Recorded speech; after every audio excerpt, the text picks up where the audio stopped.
Next tool کی طرف ہم لوگ چلتے ہیں جس کا نام ہے نائف ٹول. نائف ٹول کو یوز کرنے کے لیے بھی ہم لوگ ایک سمپل ریکٹینگل ڈرا کرتے ہیں.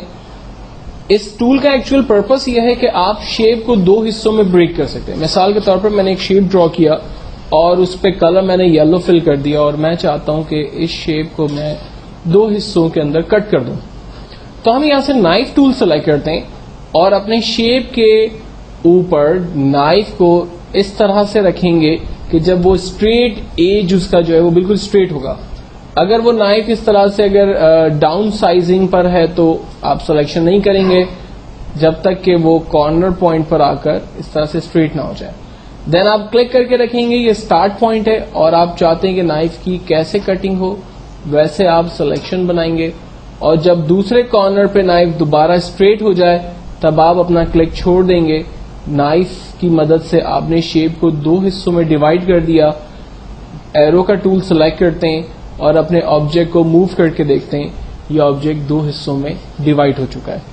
تو ایکچوئل میں نائف کا جو پرپس ہے وہ یہی ہے کہ آپ اپنے آبجیکٹ کو کیسے بھی شیپ کے اندر یعنی دو شیپ عام طور میں یا دو سے زیادہ شیپس کے اندر کنورٹ کر سکتے ہیں یا اس کو کٹ کر سکتے ہیں. ٹھیک ہے, یہ اس کا مین فائدہ ہے. نائف ٹول کے بعد نیکسٹ جو ٹول ہے ہمارے پاس وہ اریزر ٹول ہے. اریزر کی مدد لے کر اس میں ڈائی میٹر ہے اریزر کا, اس وقت ڈائی میٹر چھوٹا آ رہا ہے. اگر میں اریزر کا ڈائی میٹر بڑا کرنا چاہوں تو یہ دیکھیں ڈائی میٹر بڑا آ رہا ہے. میں اریزر کی مدد لے کر اس شیپ کو بیچ میں سے اریز کرنا چاہتا ہوں. میں نے کلک کیا اسٹارٹ پوائنٹ, سیکنڈ بغیر کلک کیے جسٹ موو کریں گے اور یہ سیکنڈ پوائنٹ پر جا کر کلک کیا یعنی اسٹارٹ ٹو اینڈ پوائنٹ آپ نے بتانا ہے. یہ آبجیکٹ بیچ میں سے اریز ہو گیا. لیکن ایسا لگ رہا ہے کہ جیسے یہ آبجیکٹ دو حصوں میں ڈیوائڈ ہو گیا یا یہ آبجیکٹ دو حصوں میں بنا ہوا ہے. ایکچوئل میں یہ آبجیکٹ ایک ہی ہے. ایرو کا ٹول لیتے ہیں, موو کر کے دیکھتے ہیں, یہ دیکھیں آبجیکٹ ایک ساتھ موو ہو رہا ہے. آبجیکٹ کو ریسائز کر رہے ہیں تو ایک ساتھ اس پہ کام ہو رہا ہے. جبکہ نائف ٹول کو تھوڑی دیر پہلے ہم نے دیکھا تھا وہ کیا کرتا تھا, آبجیکٹ کو دو حصوں میں بریک کر دیتا تھا اور وہ دونوں حصے سیپریٹ ہو جاتے تھے. آپ دونوں کے ساتھ الگ الگ بہیو کر سکتے تھے. لیکن اریزر ٹول میں ایسا نہیں ہے. آپ اریزر کی مدد سے جسٹ آبجیکٹ کو اریز کرتے ہیں, نہ کہ آپ اس کے حصے بناتے ہیں یا اس کو کٹ کرتے ہیں. یہ جسٹ ہمارا آبجیکٹ اریز ہوا ہے ابھی بھی پورا ایک ہی شکل کے اندر. اریزر ٹول کے بعد نیکسٹ جو ٹول ہے ہمارے پاس وہ اسمگ ٹول ہے.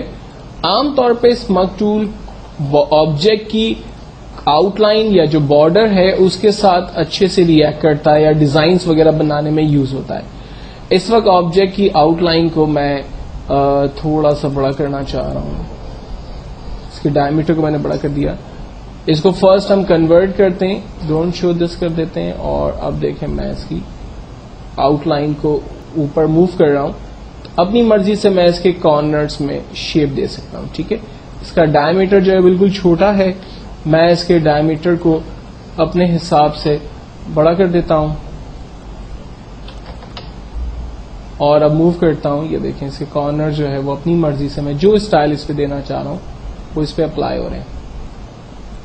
ٹھیک, تو یہ کمانڈ ہے جو کہ آپ کے آبجیکٹ کے کارنرز کو ری شیپ کرنے میں یا اس کی پوزیشن بارڈر وغیرہ آپ کے اسٹائل کے حساب سے اگر آپ دینا چاہیں تو وہ آپ دے سکتے ہیں. انہی بارڈر کو اگر آپ کسی اور ایفیکٹ کے اندر لانا چاہیں یا کوئی اور اس کی شکل دینا چاہیں تو ہمارے پاس نیکسٹ جو ٹول ہے وہ رچ ٹول ہے. رچ ٹول کو بھی استعمال کرنے کے لیے ہم لوگ پہلے اس کو کنورٹ ٹو کرو کر دیں گے اور دین اس کی آؤٹ لائن کی طرف سے گزرتے ہیں. آپ دیکھیں یہ آؤٹ لائن کے اندر جسٹ اس کے تیت کی طرح شارپ تیت کی طرح جو ہے وہ کارنرز اس کے کریٹ کر رہا ہے. میں زوم ٹول سے اس کو بڑا کر دیتا ہوں تاکہ کلیئر نظر آئے.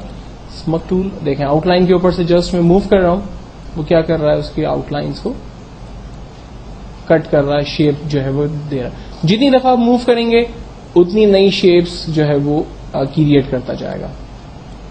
ٹھیک ہے, دین نیکسٹ ٹول ہے ہمارے پاس روٹیشن ٹول. آبجیکٹ کو آپ روٹیٹ کر سکتے ہیں.